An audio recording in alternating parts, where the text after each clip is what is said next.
प्रेयसीची हत्या करून प्रियकराने रेल्वेखाली आत्महत्या केल्याची धक्कादायक घटना येरवडा येथील पोलीस ठाण्याच्या हद्दीत उघडकीस आली असून संगमवाडी परिसरात खळबळ उडाली आहे।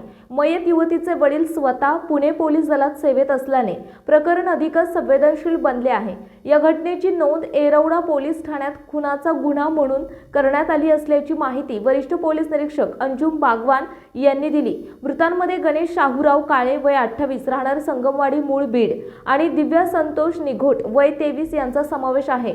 रविवारी दुपारी दिव्याचा मृतदेह गणेशच्या संगमवाडी येथील भाड्याच्या घरात आढळला, तर गणेशचा मृतदेह तळेगाव दाभाडे येथील भेगडेवाडी परिसरात रेल्वे रुळाच्या शेजारी सापडला। त्याने रेल्वेखाली आत्महत्या केल्याचा प्राथमिक अंदाज आहे। पोलीस निरीक्षक अंजुम बागवान यांच्या माहितीनुसार गणेश आणि दिव्या दोघेही रुबी हॉल क्लिनिकच्या पॅथॉलॉजी विभागात कार्यरत असल्याने परस्परांमध्ये प्रेमसंबंध प्रस्थापित झाले होते। मात्र अवघ्या 15 दिवसांपूर्वी दिव्याचे दुसऱ्या युवकाशी लग्न ठरले होते। लग्नाची खरेदी सुद्धा सुरू होती।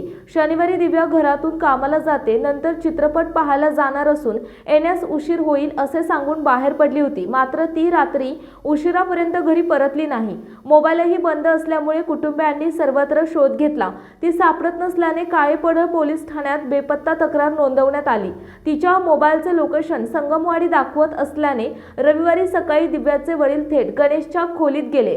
घर आतून बंद असल्याने त्यांनी येरवडा पोलिसांना बोलावले।